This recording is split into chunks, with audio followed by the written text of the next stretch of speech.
takkaaduu malchiisaa takkaa hidhamuu malchiisaa gartee nama kana wajji wal qunnami namni kun informationa guutuu inni si ergu informationa dhugaatii copy paste godhi sakan dubatti dabarsi jeeniiti yaayaa bashiiri kenname jechuu ajanyi yaayaa bashiiri kenname yaayaa bashir saniinga wanni inni fidu hundi mootummaan guyyaatti aanu akkaana namma waan nan torbaan dura barreessu mootummaan gartee torbaan itti aanu baatii dhuftufaa hojirra oolcha kunoo isiniin himnee isiniin jaa akkasitti hojjechuu turee jechuu yaayaa bashir girrisaan gaa bakka way qunnamti qaba yaayaa bashir maarreedha jaaniiti yaayaa bashir samiin tuqanii jechuu yaayaa bashir qofaa mi baay'ee way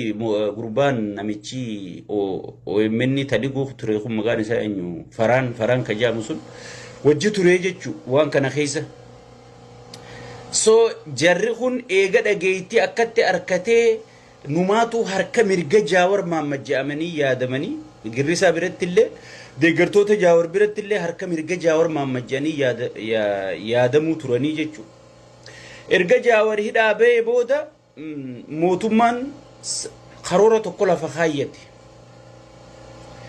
oromoo tara wal shakkisiisu warra wajji qabsaa'e kana hunda wali garagalchuu gartee akka ummanni konfiis ta'u akka ummanni gartee maal goonaa fi maal dhibna yaabo abaluus akkana ta'e way abaluus akkana ta'e jee akka namni qabsoo oromoo irraa abdii muratu gochuudhaaf gartee mootummaan baay'ata guddaa baasee warra gartee waliin ture kana wal afaan garagalchuu irratti hojjechuu seenee jechuu kun amala siyaasaa keessatti ummata keenyaan galu malee gartee abbaan irree tokko istiraatejii inni itti hawaasa tokko cabsu warroota wajji qabsaa'u ture wal afaan garagalchuu warroota waliif du'ee'u ture wal ajjeesisiisu kanaa jechuu karoorrisaa soo yaayaa bashir jaawar maammaqana akka muka kophaa dhaabbatu hambisuudhaaf warra dura isaa wajji qabsaa'u ture warra isin goota keenya jettanitti maraachaa turtan akka waaqatti sujuuda bu'aa fi turtan kana bitu seenanii jechuu waajjirri kana bituudhaaf diaasporaa alaa bituuf qophaa'e kamiin isin jeqale waajjira Adaanech Abeebeeti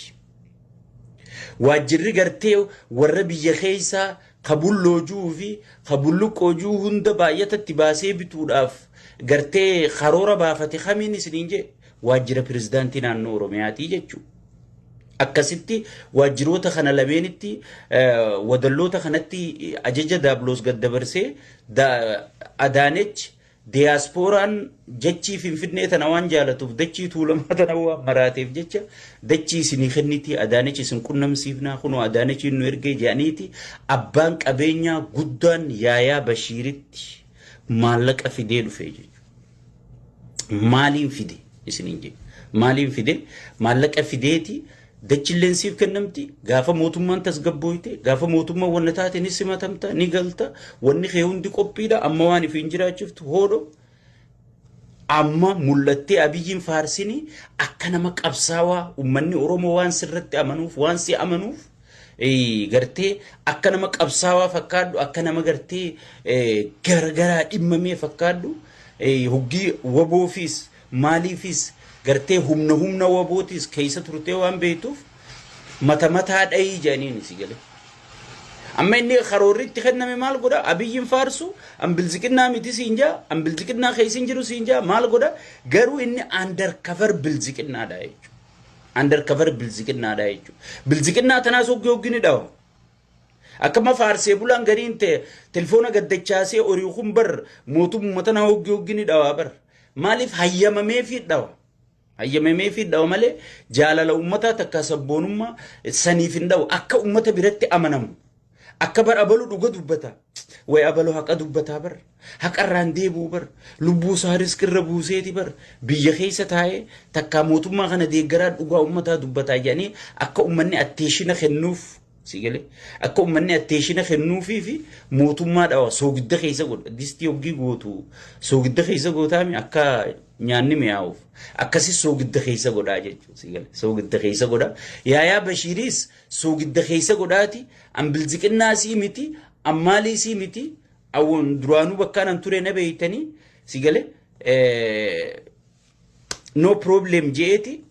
ummanni gaa duraanis gaa jaawarii shanii jala yaa'u turanii ni amananii gaa amma namni girjee konfiis tahaa jechuudha. Inni maal godha?